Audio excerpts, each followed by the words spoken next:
Hello, my most amazing artists. I'm so sorry that I can't be with you today, as I am in Boston where it's really cold, it might even snow, and I'm with thousands of other art teachers learning all day long. I will be basically in school for art teachers every day, all day until Sunday. It's really fun though because I'm so excited to bring you back new projects and art supplies that we can do. But while I'm gone, your guest teacher, Mrs. B, is going to be taking score on the happy sad board or picking one of you to do that. Make sure that you're getting all happy points and no sad points because you know that I expect all happy points. If you do get all happy points, then that means, or mostly happy points, that means I get to come over here to the score chart when I get back and give your class a point. Remember, when we get back from spring break, I will be tallying up the scores to see which class in every grade is the winner of the Arree party. And that Arree party is whatever your class chose to do for that, and I think most of you know what that means. But anyway, let's talk about what you're going to get to do today, shall we? We read the book Mixed, A Colorful Story, and created our characters from that book Mixed last week. Today, we're talking about the setting. A setting of a book is a place that they live in. So a setting is where the characters live or where the story takes place. In this case, the setting was a city. What are some of the things that you see in a city, whether that city is here or in Daytona Beach or Orlando or a big city like New York City? What are some things that you see in a city?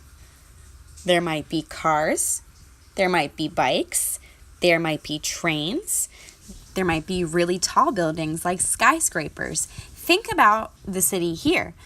And also, if you've ever been to one far away, there's definitely a lot of people getting around, a lot of places to eat. Some people might go in the city to go somewhere just to get special ice cream, or maybe they go for a food truck, or maybe a certain restaurant, or maybe just for music like concerts, or sometimes there's musicians playing on the street, lots of people listening to music, people playing sports, lots of people playing sometimes. There's museums, people go to art museums, there's lots of sidewalks. There's all kinds of things that you could come up with to put in your city. Banks, libraries, whatever it is, you want to come up with as many things as you think that your characters would enjoy in your city. So today, I'm going to be showing you how to create your own city on a big piece of paper, writing your name and class code on the back as always. Don't forget it. Then you're going to have rulers, pencils, Sharpies, big and small, and erasers and art wipes, all the usual stuff.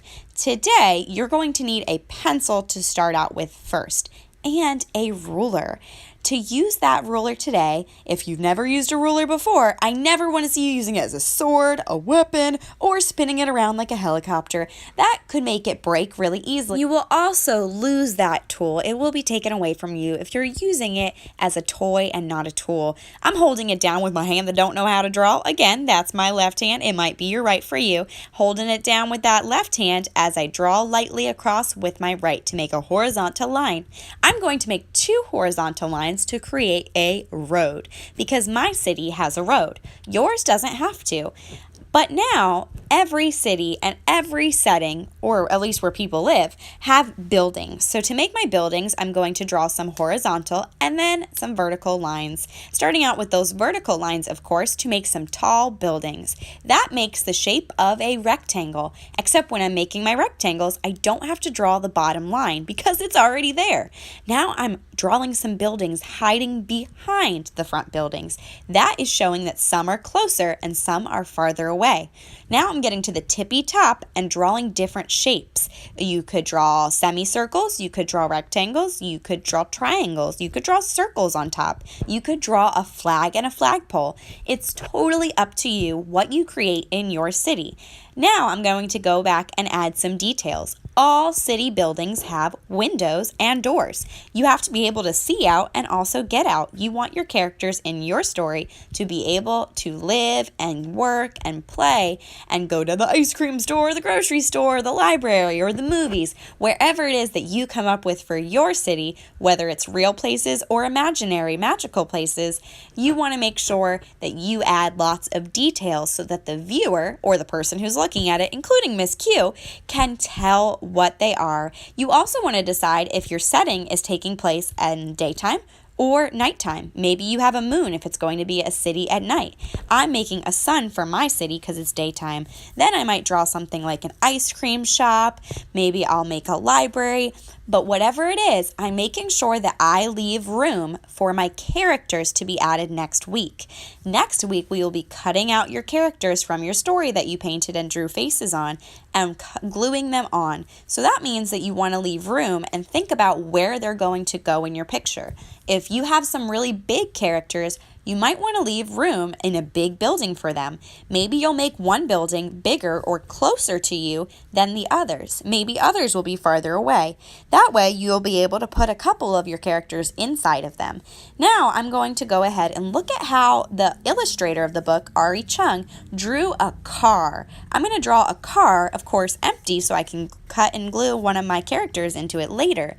I'm going to make a car on my road by drawing a semicircle or a half circle. Then I'm going to add the wheels, which are circles. I'll add some lights, a bumper, a windshield, and seats, always leaving room for my characters to be glued in next time.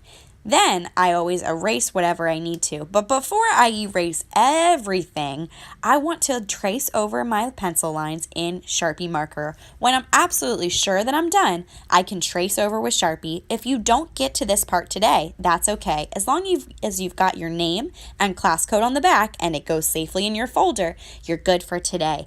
Then, if you finish early, you could work on your faces from last week with those different emotions. It's up to you if you do happen to finish. You can clean your hands with art wipes, make sure everything gets back in your bin, and then maybe our guest teacher will give you some awesome bucks.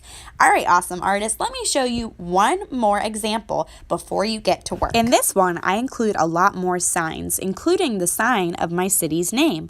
You can name your city whatever you want. It could even be named after you if you want.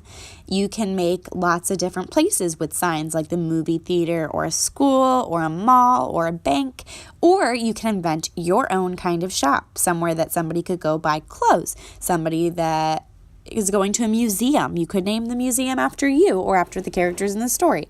Totally up to you to create. If you don't know how to spell something, just do your best and write it in pencil, and I'll help you when I get back. All right, artists, have fun making your own mixed cities for your characters today.